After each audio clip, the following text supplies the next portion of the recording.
And welcome to week 2 of the Prop Shop. I am Bobby Stanley, also known as Prop Holiday on social media, giving you the best angles and analysis for player prop betting in the NFL. Now, I'm not going to talk about Rodgers too much today in the open. It's been a 24-hour news cycle since Tuesday morning. I prefer to leave that dead horse alone, but I will say this. I watched a Monday Night Football game with a father-son that have been lifelong Jets fans, and they didn't blink. It wasn't rage. It was not sadness. It was literal nothingness. It was eerie, the calm of acceptance of what my fandom has become. That level of acceptance is usually reserved for terminally ill patients. It was really creepy to watch.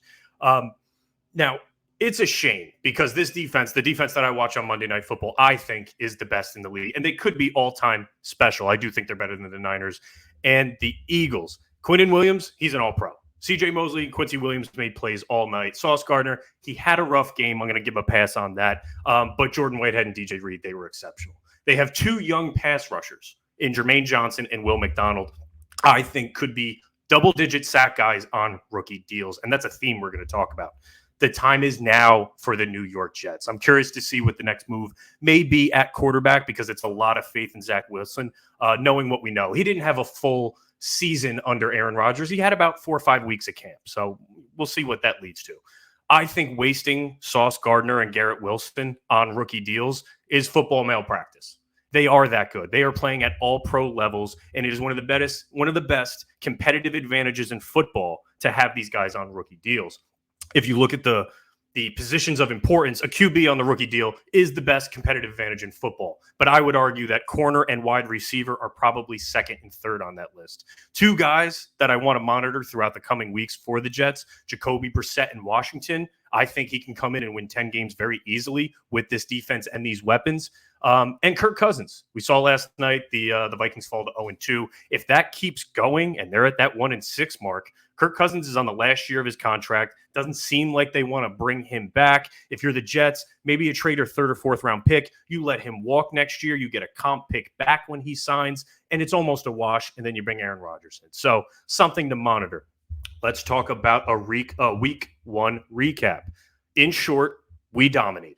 Calvin Ridley hit over 57.5, over 75 plus, over 100 plus on the alt lines. Tutu Atwell, over 30.5. 50 plus and 75 plus, and the books wouldn't give us 100 plus on Atwell, or else I would have bet that too. Elijah Moore was the black sheep of the group. He went over his 30.5. He finished with 43. We were 7 yards short of hitting the alt line parlay in week 1, but he did lead the team in targets, so he will be one to monitor. Mike Thomas, over 3.5 receptions, easy cash. J.K. Dobbins and Aaron Jones touchdown from the top shelf touchdown scores, both cashed. The rest of the guys on the touchdown list came up short, but it is worth mentioning that Puka Nacua, a.k.a. Puka Doncic, didn't score, but he went off. Tajay Spears did not score, but he outsnapped Derrick Henry. Bryce Hopkins had a red zone play drawn up for him. He fell down in the route, or else he would have scored. We were there, guys. Our reads were spot on. This was a high volume, high hit rate week 1. They may not all be that successful. They may not have that much volume, but it is proof that earlier in the season, lines are weak, and we're going to pick our spots. Now, with that, I bring in our first guest of the Prop Shop. He's a 9-year NFL veteran. He was a tight end for the Eagles and the Jaguars. He's a Believe Network analyst, host of Believe Me, the Jaguars podcast. Let me bring in Clay Harbor. Clay, what up, brother? Not a lot, man. Appreciate you having me on. Love talking some sports betting. Love talking balls. So appreciate it, man. Looking forward to it. And that was the reason kind of bringing you in, man. You are a sports bettor. You are a former player. We talked about it before the show. I think bringing a handicapper's mindset and a former player's brain, and we can have an edge betting player props. So you bet a lot of player props and maybe some season-long stuff? Do you bet week to week on player props? Yeah, absolutely. Last week I just posted my I bet one player prop on my Twitter with the Jaguars, and I had Calvin Ridley over 60 yards. That was a gimme. I had Travis Etienne over 15-yard receiving. That was a give me. And then I had the Jags winning, and I had the over, and I hit a nice little parlay and only put $75 down, won like 450. So nice little hit. Didn't wager much, but that was the only one I bet last week. And this week I got a couple of them I think that will be nice. That's awesome. I'm high on the Jags this year too. Obviously, you are the host of the podcast and a former Jags player, but with that schedule in that division with the AFC, the AFC's kind of beating each other up. Maybe the Jets come down. I think the Jags could be a 1 or 2 seed. Trevor Lawrence is actually my dark horse for MVP. 16-1 was a lot of value. Yeah. But I do want to throw this your way. Do you think that there is an edge to be had as a former player betting player props? What do you see that maybe a numbers guide may not look at? You look at defensive schemes. What goes into kind of your outlook? Yeah, definitely. You look at defensive schemes. You look at what kind of cover. If you're looking at a receiver, what kind of coverages does this team predominantly run? If it's cover 2, maybe I'm going to take a slot receiver, a guy that's going to attack the middle of the field. If it's more of a one high look, okay, it's going to be a big day for the outside receivers. Maybe the tight ends, if the middle's close a lot, won't have as many opportunities to catch the ball. But I don't think you have to be a player. I think you might have a little bit of an advantage just because you've been there. You probably know coverages and matchups a little bit better than most. But honestly, look at past performance, right? That's a big thing. Then you got to realize that some games, if a guy didn't get targeted, the offensive coaches are going to come out the next week and make it a point to target him. If a guy had a big game, the first thing the opposing defense is going to do when they turn on the film, we got to stop this guy. So a lot of times, instead of just looking and saying, oh, this guy had this many yards last week, he's probably going to have this many yards this week. They have film too, okay? Unless you're talking Justin Jefferson, unless you're talking guys that are just, doesn't matter what you throw at them, they're going to put up numbers. A lot of times you're not going to find that diamond in the rough for multiple weeks in a row because you might have got lucky one time. The defense might not have been ready for them. But trust me, these guys are watching film too. We're not the only people. You turn on Twitter, and now all you see is all 22 all over the place, man. It's really incredible how all 22 film is just taken over Twitter. Trust me, the team's got that film too. And theirs is clearer and better. Every breakdown, they got every player's, every snap. So I say all that to say you got to look full circle here. Sometimes you got to go outside the box to really, really look at what you think can happen in a game. No, and a guy that I think fits that mold perfectly to what you just said, Deebo Samuel. Brandon Ayuk, he was the guy in week 1, destroyed the Pittsburgh Steelers. I look at Deebo Samuel. I look at his record against the Rams. I think he went over his line of 45.5, 5 of 7 career games. They have a little bit of a rivalry there, Deebo specifically in the Rams. And I can't expect Kyle Shanahan to go into a game plan that he's going to mimic from week 1 to week 2 against Sean McVay. So that example, Deebo Samuel, immediately comes to mind. I do want to say this. It's early in the season. Who do you feel, offense or defense, has a bit of an advantage earlier on? If I look at the offense, they don't get as many reps in the preseason anymore. They're often learning a new playbook. We got 16 new offensive coordinators this season alone. It's an NFL record. When I look at the defense, they can't tackle anymore in camp. So if you're looking at player props earlier in the season, does either side have any advantage? I think they're both pretty equal, but if I had to give them one side an advantage, I'm going to go defense just because, you mess up, one player messes up on offense, the whole play shut down. On defense, 11 to 10 guys can be wrong. One guy's right, and, they make a play.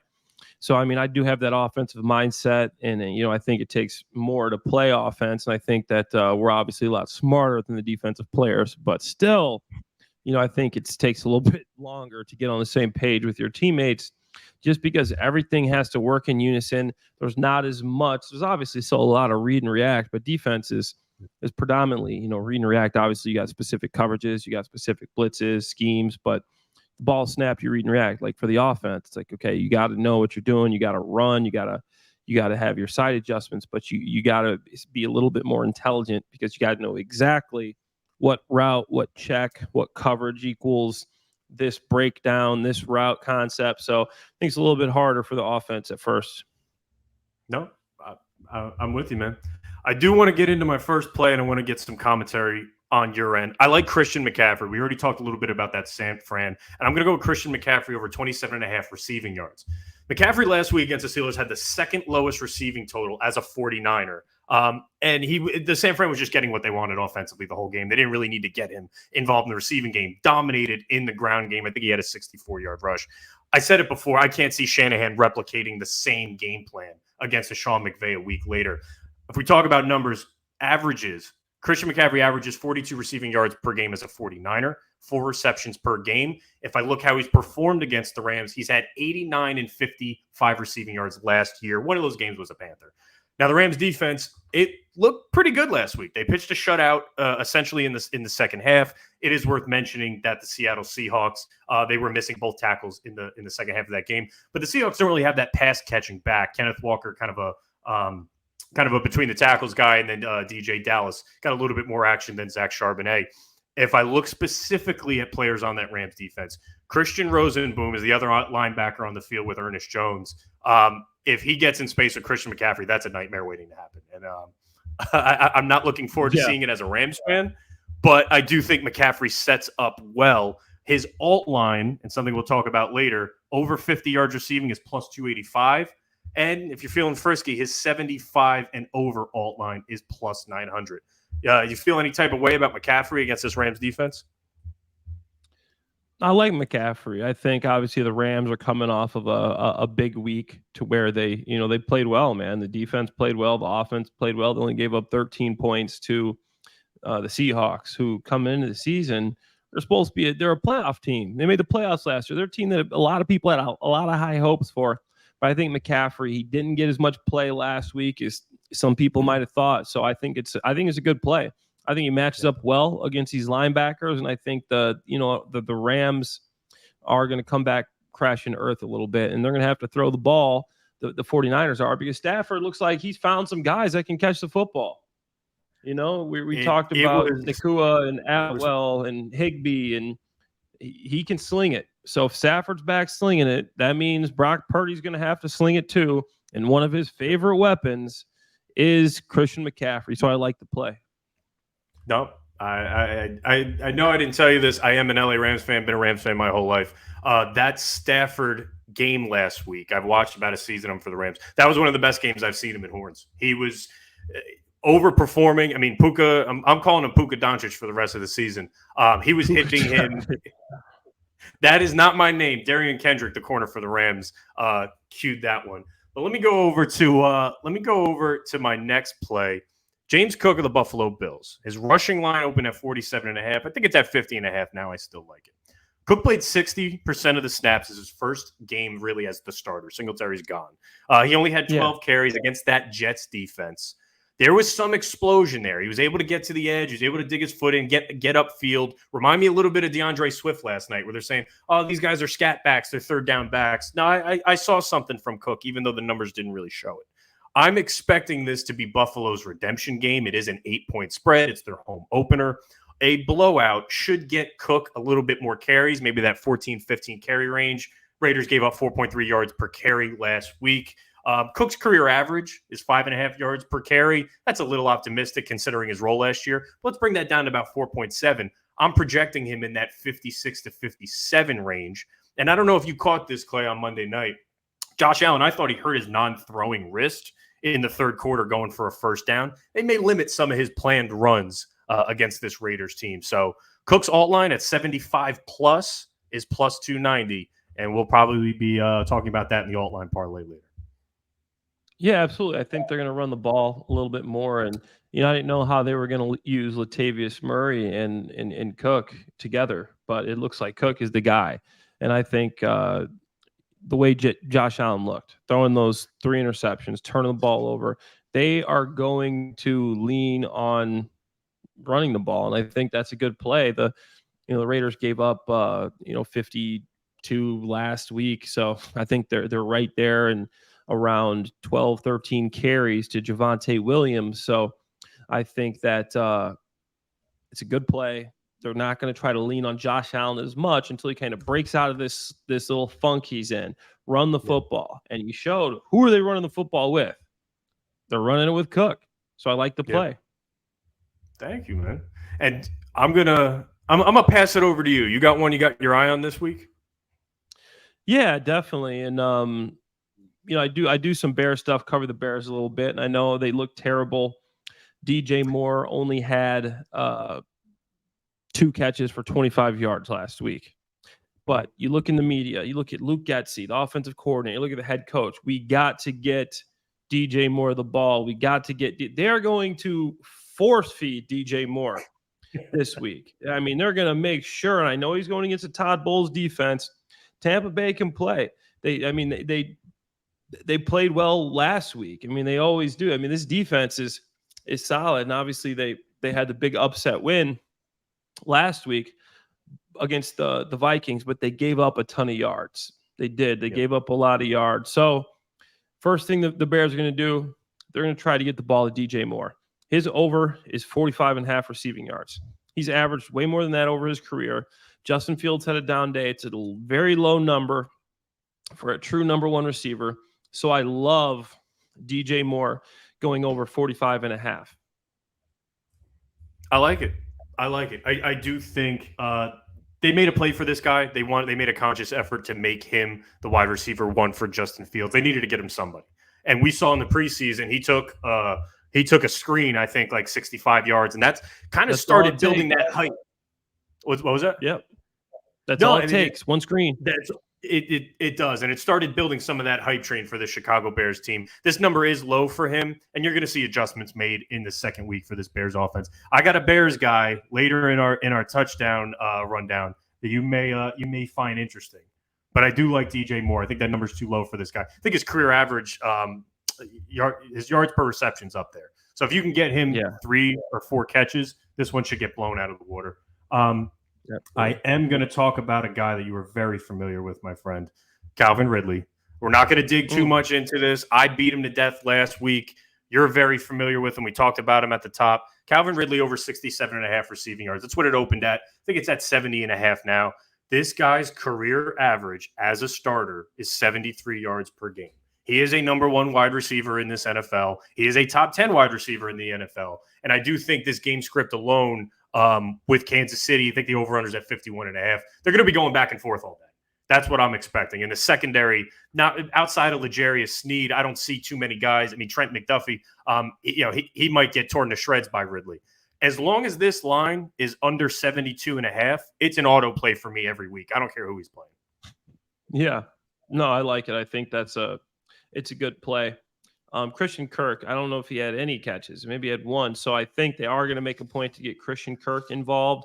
And they do have a lot of weapons. And Calvin Ridley only had 1 catch for 9 yards in the second half last week. But when he opened up the game in the first half, you saw what this guy's capable of.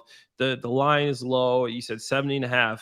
I like that. I think he goes 80 plus. They're going to have to throw the ball. Obviously, you got Patrick Mahomes in. You look at last year, the Jaguars want some revenge for that playoff loss to the Chiefs, in which if they don't turn the ball over at the end of the game there, I think they have a chance to drive down the field and win. The Jaguars have been thinking about this one for a while. I think they're going to get Calvin Ridley involved early and often to compete with Patrick Mahomes' offense. I'm down with Calvin Ridley over 70.5 yards. No, and no lead is safe against Patrick Mahomes. They've had extra time to prepare for this game. So even if they do say, I think the spread's at 3.5. If the Jaguars do get up, you're not hanging back. You're not resting on your laurels and running the ball and killing the clock. You got to put up points because you're turning the ball back to Patrick Mahomes at any minute. So Calvin Ridley, 100+ yards is plus 265. And that brings us into our alt line parlay of the week. Now, last week's we came 7 yards short. It was a $25 bet that paid nearly $1,800. Calvin Ridley, 100+ cashed. Tutu Atwell, 50+ cashed. And Elijah Moore, 50+, fell 7 yards short. We're going back at it again. My alt-line parlay this week. It's 100+ on Ridley. It's 50+ receiving on Christian McCaffrey. And it's 75+ rushing on James Cook. A $25 bet pays $13.45. Obviously, if that's too rich for your parlay, bring that down to $10. We're having a little bit of fun here, but it is only 3 legs. That was that is this week's week 2 alt-line parlay. Do you dabble in the parlay game, Clay? Oh, yeah, I love it. I'll throw out some long shots there, but that doesn't seem like it's that far off, man. For those odds, I think that's a great play. That's what I'm here for, man. That's what I spend my Wednesday, Thursday nights doing while my kid and my wife are sleeping. I'm looking for odds that pays people some crazy shit. Now, I'll kick it back to you. Before we go into our touchdown scores, you got another play that stands out? Yeah, definitely. And I'm going to stick with the Jaguars game. And I think that Trevor Lawrence over 1.5 passing touchdowns is a number I like. I think they're going to throw the ball. You got Chris Jones coming back. I think Doug Peterson loves throwing the ball in the end zone. You saw Trevor had 2 last week, and he should have had more. I think 2 touchdowns for Trevor Lawrence is easy money. I mean, give me that money. 2 touchdowns over 2, absolutely. I'm taking Trevor plus over 1.5 touchdowns scored. I think that's easy. That's a gimme. I had my eye on this early in the week. I'm not going to lie to you. I caught it at minus 130. Again, the total is, I think, 51.5. It's the highest scoring projected game of the week. We talked about Lawrence. He's my MVP guy, man. I think this is the year. That second year with Peterson is when you're going to see that real ascension. People forget Carson Wentz was an MVP candidate before he went down in week 14 and Nick Foles took over, and we know what happened then. But Lawrence over 1.5 touchdowns in a game at 51.5 against this suspect Chiefs secondary. I think it's a great play. I'm not just blowing smoke, man. I was really on that. I want to talk touchdown scores. If you're betting baseball, you talk home runs. If you bet NBA, you talk alt line 3 points and 30 plus, 40 plus. In the NFL, we talk touchdown scores. Yep. I have my 3 tiers. I have my top shelf alcohol. I have my mid shelf alcohol, and I got well vodka.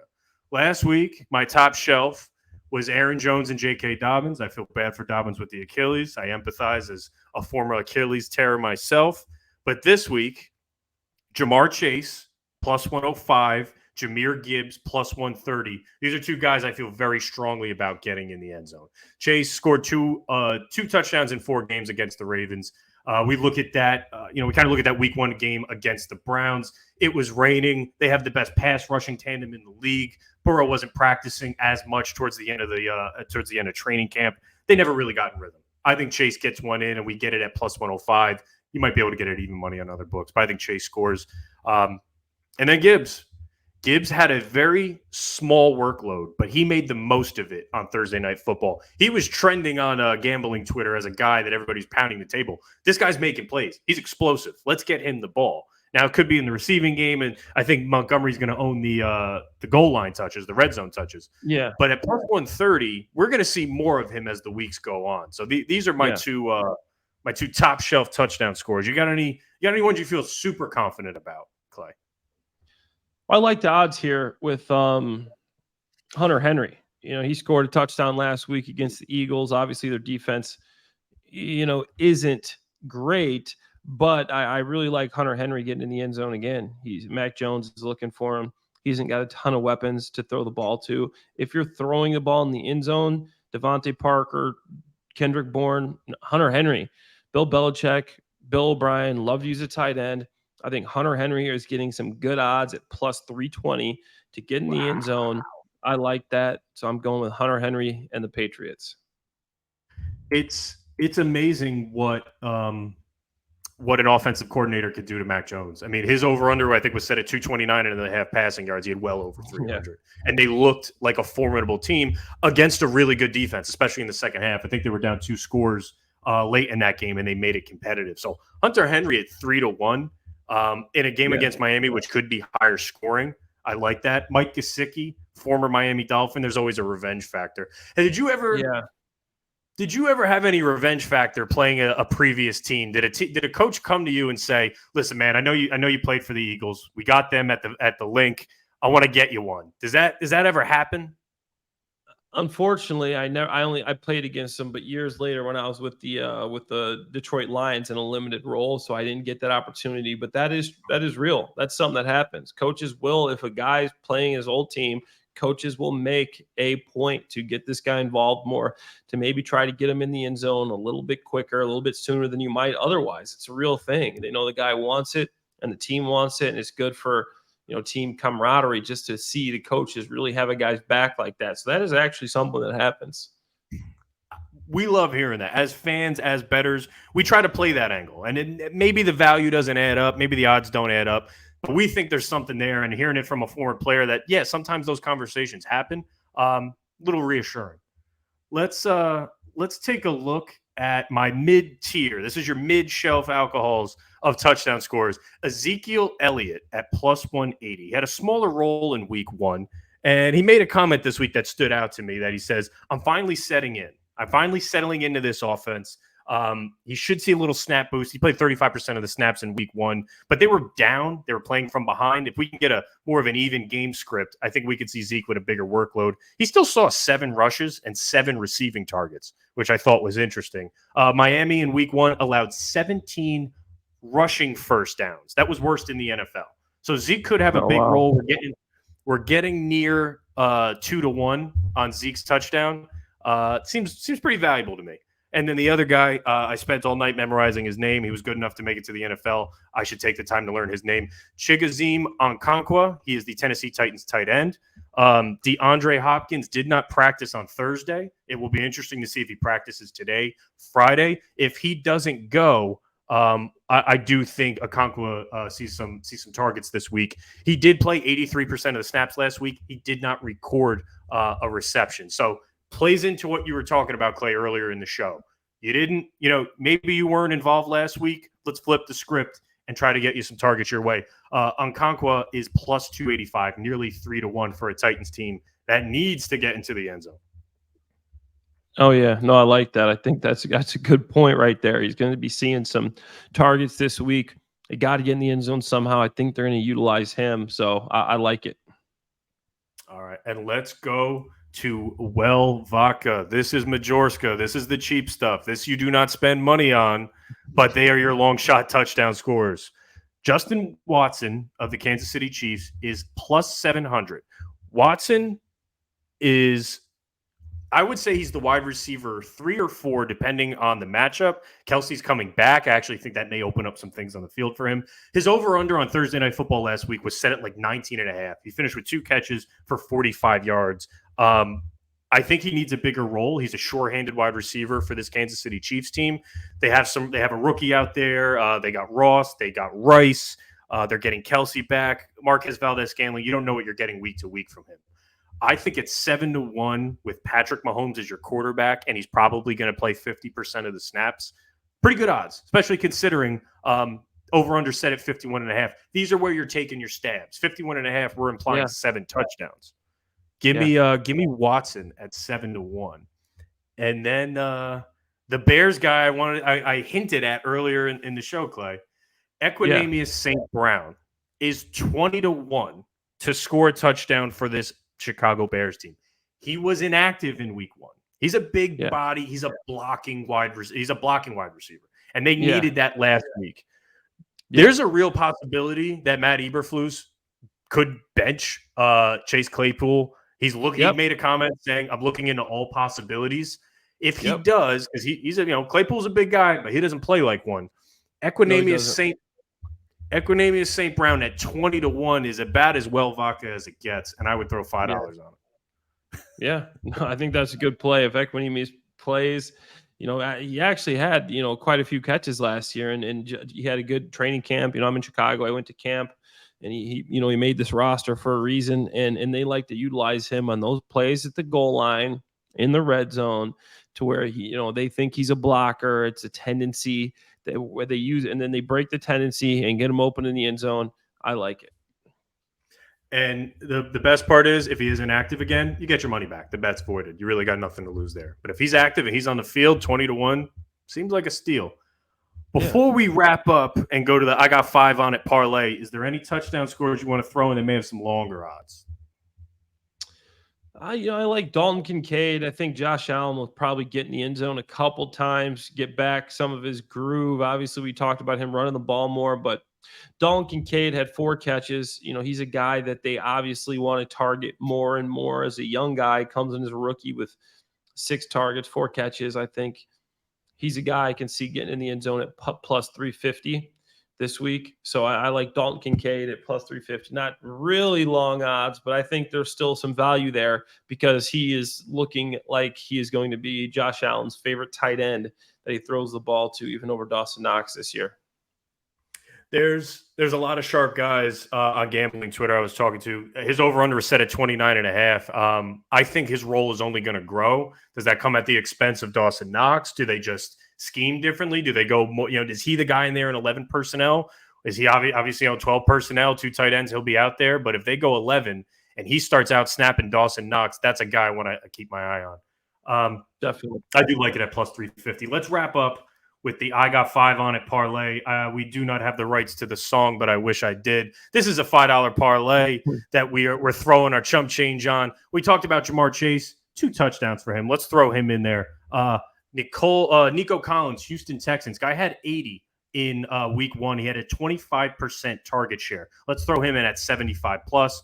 Debo owns the LA Rams. I'm very aware of this as a Rams fan. And a guy that I got some looks at when I did a show earlier, Zach Wilson, 25 plus rush yards. You cannot let this man sit in the pocket. He's also going against one of the best pass rushes in the NFL, as we saw last week with Daniel Jones. And the kid's got wheels. Say what you want about him. He's got a little burst and shimmy to him. We saw that in the preseason. He's got a 91-yard rushing game in his career. So 25 for him. This $5 4-leg parlay, it's probably, save yourself the Starbucks cup of coffee, throw this on there. $5 plays $2,100.